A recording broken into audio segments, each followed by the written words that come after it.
Hello friends, welcome to spicy food lower. இன்றைக்கி நம்மளோட சேனலில் ஒரு யூஸ்ஃபுல்லான வீடியோ பார்க்க போகிறோங்க. கோட் இன்டெஸ்டைன் எப்படி க்ளீன் பண்ணுறது அப்படிங்கிற வீடியோ தாங்க. நிறைய பேருக்கு பார்த்திங்கன்னா இது ரொம்பவே பிடிக்கும். ஆனால் க்ளீன் பண்ணுறது எப்படின்னு தெரியாமல் சமைக்காமல் இருப்பீங்க. வாங்க இந்த வீடியோவில் நம்ம எப்படி க்ளீன் பண்ணலான்னு பார்க்கலாம். ஒரு ஆட்டோட இன்டெஸ்டைன் எடுத்துகிட்டு வந்திருக்கோம். இதை ஃபஸ்ட்டு என்ன பண்ணோம் அப்படின்னு பார்த்திங்கன்னா, ஆர்டினரி வாட்டரில் நல்லா ஒரு 4-5 தடவை வாஷ் பண்ணி எடுத்துக்கணுங்க. இதில் உள்ள அழுக்கு மண்ணெல்லாம் அப்போ தான் எட்ட வந்துடும். ஃபஸ்ட்டு நம்ம ஆர்டினரி தண்ணியில் நல்ல ஒரு 4-5 தடவை வாஷ் பண்ணி எடுத்துக்கலாம். பாருங்கள் எந்த அளவு அழுக்கு வருதுன்னு. ஒரு 5 தடவை வாஷ் பண்ணதுக்கு அப்புறமா தான் நம்ம சுடு தண்ணி வச்சு வாஷ் பண்ண ஆரம்பிக்கணும். அப்போ தான் நம்மளுக்கு க்ளீன் பண்ண கொஞ்சம் ஈஸியாக இருக்கும். எந்த அளவு அழுக்கு வந்திருக்கு பாருங்கள். ஃபஸ்ட் டைம் வாஷ் பண்ணியிருக்கேன். இது இன்னும் நான் 4-5 தடவை வாஷ் பண்ணிவிட்டு உங்களுக்கு காமிக்கிறேன். ஒரு பக்கம் நம்ம சுடு தண்ணி அடுப்பில் கொதிக்க வச்சுக்கலாம். நல்லா கொதித்து தண்ணி ஊற்றினாதாங்க அந்த கருப்பாக இருக்கிற ஸ்கின் எல்லாம் பிச்சுட்டு எட்ட வரும். நல்லா வாஷ் பண்ணி எடுத்தாச்சு.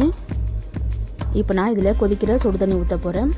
நல்லா கொதிக்கிற தண்ணி ஊற்றினா தான் அதோட குடலில் இருக்கிற அழுக்கெல்லாம் எட்ட போகும். கிருமி ஏதாவது இருந்ததுன்னா அது அழிஞ்சு போயிடுங்க. அந்த பிளாக் கலர் ஸ்கின் இருக்குது பார்த்தீங்களா, அதெல்லாம் உரிக்கும் போது அப்போ தான் ஈஸியாக வரும். சுடு தண்ணியில் நல்லா அமுத்தி எடுத்துகிட்டு தான் நம்ம அதை ஈஸியாக உரிக்க முடியும். இல்லைன்னா அதை உரிக்கிறதுக்கு ரொம்ப கஷ்டமாக இருக்கும். நல்லா கொதிக்கிற தண்ணி ஊற்றிக்குங்க. நல்லா ஒரு நிமிஷம் அப்படியே அந்த தண்ணியிலே இந்த கோட் இன்டெஸ்டைன் அப்படியே ஊறட்டும். அப்போ தான் நம்மளுக்கு உரிக்கிறதுக்கு ஈஸியாக வரும். இன்னொரு பக்கம் உடனே நம்ம சுடுதண்ணி வச்சுக்கலாம். ஏன்னா ஒரு தடவை ஊற்றுற சுடுதண்ணிலே பார்த்திங்கன்னா க்ளீன் பண்ணிட முடியாதுங்க.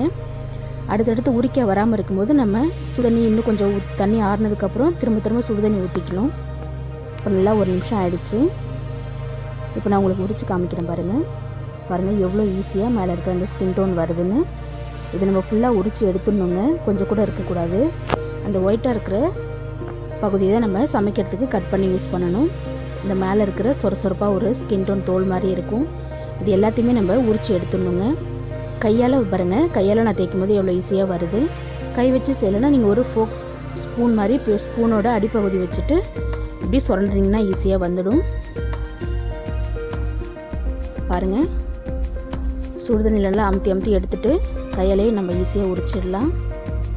இது எப்படி இந்தளவு ஈஸியாக வருதுன்னா பார்த்திங்கன்னா, அடுத்து நான் 2வது சுடு தண்ணி ஊற்றிட்டேன். கொஞ்சம் தண்ணி ஆறுனாலும் பார்த்திங்கன்னா அது வராதுங்க. நம்ம அடுத்தடுத்து சுடு தண்ணி வச்சுட்டே இருக்கணும். ஒரு 2-3 தடவை சுடு தண்ணி மாற்றி ஊற்றும் போது தான், சூடாக கொஞ்சம் இருக்கும்போது தான் நம்ம கை பொறுக்கிற அளவு சூடு இருக்கணும் தண்ணியில். அப்போ தான் அப்படி கையால் உரிக்கும் போது ரொம்பவே ஈஸியாக வரும். கொஞ்சம் கஷ்டமான ப்ராசஸ் தான் இது. ஆனால் சமைச்சு சாப்பிடும்போது பார்த்திங்கன்னா டேஸ்ட் அவ்வளோ சூப்பராக இருக்கும். ரொம்பவே நல்லது. நம்ம நல்லா க்ளீன் பண்ணிவிட்டு சமைக்கும்போது ரொம்பவே ஹெல்த்தியாக இருக்கும். நம்ம ஹோட்டலில் சாப்பிட்றது அவங்க எப்படி க்ளீன் பண்ணுறாங்க அப்படின்னு நம்மளுக்கு கொஞ்சம் தெரியாது. அதனால் இது போல் நம்ம வீட்டிலேயே க்ளீன் பண்ணிவிட்டு ஈஸியாக சமைச்சிக்கலாம். நல்லா சுடு தண்ணியில் அமுத்திட்டு எடுத்துகிட்டு உரிக்கும் போது பார்த்திங்கன்னா உங்களுக்கு கொஞ்சம் ஈஸியாக வரும். பாருங்கள், உரிச்சதெல்லாம் நல்லா ஒயிட்டாக இருக்குது. இது நம்ம உரிச்சிட்டு அடுத்து என்ன பண்ணணும்னா, இதில் நல்லா மஞ்சத்தூள் போட்டுட்டு வாஷ் பண்ணணும். பாருங்கள் எவ்வளோ ஈஸியாக வருது. இது பார்த்திங்கன்னா தண்ணி ஆறிடுச்சுன்னா உங்களுக்கு இது போல் வராதுங்க. தண்ணி நம்ம வாஷ் பண்ணுற தண்ணி ஆறினதுக்கப்புறம் உடனே நம்ம சுடு தண்ணி ஊற்றிக்கணும். நான் இன்றைக்கி 3 தடவை சுடு தண்ணி வச்சு ஊற்றிட்டு தாங்க இது போல் ஈஸியாக எடுக்கிறேன். ஃபுல்லாகவே நம்ம இதில் இருக்கிற எல்லா ஸ்கின் டோனையுமே எடுத்துடலாம்.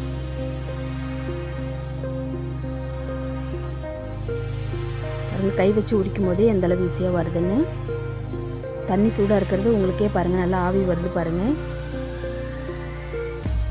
தண்ணி சூடாக இருக்கும் போதே கை வச்சு நம்ம வேகமாக அதை எடுத்துடலாம். ஃபுல்லாக எடுத்துகிட்டு குடல் பார்த்திங்கன்னா சின்னதாக இருக்கிற குடலெல்லாம் நம்ம நல்லா திருப்பி விடணும். அதில் நம்ம ஒரு குச்சி வச்சுட்டு எடுத்தோன்னா ஈஸியாக வந்துடும். அடுத்து உங்களுக்கு காமிக்கிறேன்.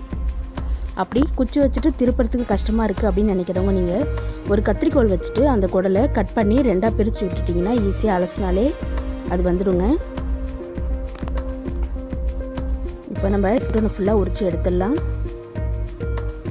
நான் ஸ்கிப் பண்ணாமல் இருக்கணுன்றதுக்காக தான் உங்களுக்கு புரியணுன்றதுக்காக முழுசாக காமிக்கிறேன். இதை ஃபுல்லாக இந்த கரு இருக்கிற மாதிரி சமைச்சிடாதீங்க. இதை ஃபுல்லாக உரித்து எடுத்துடணுங்க. ஃபுல்லாக உரித்து எடுத்துகிட்டு இதில் நம்ம நல்ல 2 ஸ்பூன் அளவுக்கு மஞ்சத்தூள் போட்டுட்டு நல்லா கை வச்சுட்டு தேய்ச்சோன்னா இதில் இருக்கிற அழுக்கு கிருமி எல்லாமே எட்ட வந்துடுங்க. கொஞ்சம் அதிகமாகவே மஞ்சத்தூள் சேர்த்துக்கோங்க. நல்லா ஒரு 2 ஸ்பூன் அளவு சேர்த்துக்கலாம். எவ்வளோ சேர்த்தாலும் தப்பு இல்லை. நல்லா சேர்த்துட்டு இப்படி உள்ளே இருக்கிற உள் பகுதியிலையும் நல்லா மஞ்சத்தூள் சேர்த்துட்டு அதில் இருக்கிறதெல்லாம் இப்படி எடுத்தோன்னா ஈஸியாக வந்துடும். மஞ்சத்தூள் சேர்த்து எடுக்கும்போது நல்லா மஞ்சத்தூள் போட்டு ஒரு நிமிஷம் ஊற வச்சுருங்க. ஊற வச்சுட்டு நல்லா கையால் இது பண்ணும்போது அதுக்குள்ளே இருக்கிற சின்ன சின்ன அழுக்கோ மற்றது எல்லாமே என்ன பார்த்திங்கன்னா சீக்கிரமாக வந்துடும். மஞ்சத்தூள் போட்டு தேய்க்கும் போது தேய்ச்சிட்டு அதுக்கப்புறமா நல்லா ஒரு 5-6 தடவை நம்ம வாஷ் பண்ணிக்கலாம். குடல் வந்து எந்தளவு வாஷ் பண்ணாலும் தப்பு இல்லை. இப்போ அந்த நீட்டாக இருக்கிற குடலை பார்த்திங்கன்னா அப்படி கையால் வச்சுட்டு அமுத்திட்டு எடுத்திங்கன்னா இதுக்குள்ளே இருக்கிற அழுக்கெல்லாம் பார்த்திங்கன்னா வெளியில் வந்துடும். நம்ம மஞ்சத்தூள் போட்டிருக்கிறதுனால ஈஸியாகவே வந்துடும். இதெல்லாம் உள்ளே இருக்கிற கிருமி எல்லாமே செத்துடும். ஏதாவது இருந்துச்சுன்னா மஞ்சள் போட்டு நல்லா வாஷ் பண்ணும்போது. இப்போ நம்ம இதை திருப்பறதுக்கு பார்த்திங்கன்னா ஒரு குச்சி வச்சுட்டு திருப்பிடலாம். ஃபஸ்ட்டு ஒரு தடவை கையால் நல்லா அமுத்தி எடுத்துருங்க. அதுக்கப்புறமா நம்ம தொடப்பு குச்சி வச்சுட்டு உள்ளே வச்சு க்ளீன் பண்ணிக்கலாம். கையால் எடுக்கும்போதே பார்த்திங்கன்னா நிறைய வந்துடும். நல்லா மஞ்சளில் போட்டு எடுத்துருங்க. இப்போ நம்ம இந்த குடலில் மெலிசாக இருக்கிற குடல்லாம் தனியாக எடுத்துகிட்டு நீட்டான ஒரு குச்சி வச்சுட்டு அது உள்ளே ஃபுல்லாக இது பண்ணி நம்ம திருப்பி விட்டுடலாம். இது போல் பண்ணும்போது அதுக்குள்ளே இருக்கிற அழுக்குகளும் வெளில வந்துடுங்க. நம்மளுக்கு ஈஸியாக இருக்கும். நல்லா எடுத்துகிட்டு எல்லாத்தையுமே நல்லா மஞ்சளில் ரொம்ப நேரம் மஞ்சளில் வச்சு கழுவுறது ரொம்பவே நல்லதுங்க. கிட்டத்தட்ட ஒரு 10 நிமிஷம் நல்லா மஞ்சளே ஊறட்டும். அதுக்கப்புறமா நம்ம ஆர்டினரி வாட்டர் ஊற்றிட்டு நல்லா வாஷ் பண்ணிவிட்டு சுடு தண்ணியும் ஒரு தடவை சேர்த்துட்டு வாஷ் பண்ணி எடுத்துடலாம். இது போல் நம்ம இருக்கிற எல்லா குடலையுமே எடுத்துகிட்டு க்ளீன் பண்ணிக்கலாம். மதியம் சமைக்கிறோன்னா காலையிலே இந்த வேலையை ஆரம்பிச்சிடணுங்க. அப்போ தான் நம்மளுக்கு மதியம் சமைக்கிறதுக்கு க்ளீன் பண்ணி முடிக்க கரெக்டாக இருக்கும். நல்லா ஃபுல்லாக க்ளீன் பண்ணிவிட்டு இதை கட் பண்ணிவிட்டு ஃபஸ்ட்டு சுடுதண்ணில் ஒரு தடவை சமைக்கிறது தான் நல்லது. நீங்கள் அப்படியே சமைக்க தேவையில்லைங்க. குக்கரில் வச்சுட்டு ஒரு 5 விசில் எடுத்துகிட்டு அதுக்கப்புறமா சமைங்க. இப்போ நல்லா வாஷ் பண்ணி எடுத்துடலாம். நம்ம ஒரு 5-6 தடவை தண்ணி ஊற்றிட்டு நல்லா வாஷ் பண்ணி எடுத்துக்கோங்க. குடலை க்ளீன் பண்ணதுக்கப்புறமா திரும்ப ஒரு தடவை நல்லா 5-6 தடவைக்கு மேலே தண்ணி ஊற்றிட்டு நல்லா வாஷ் பண்ணி எடுத்துடலாம். வாஷ் பண்ணி எடுத்தாச்சு பாருங்கள். உங்களுக்கு ஸ்டார்டிங்கில் பார்க்கும்போது இப்போ பார்க்கும்போது எவ்வளோ வித்தியாசம் தெரியுதுன்னு. இந்தளவு நல்லா வாஷ் பண்ணதுக்கப்புறமா தாங்க நம்ம கட் பண்ணிவிட்டு குக்கரில் வச்சு வேக வச்சுட்டு தான் சமைக்கணும். கண்டிப்பாக வீடியோ உங்களுக்கு பிடிச்சிருக்கும்னு நினைக்கிறேன்.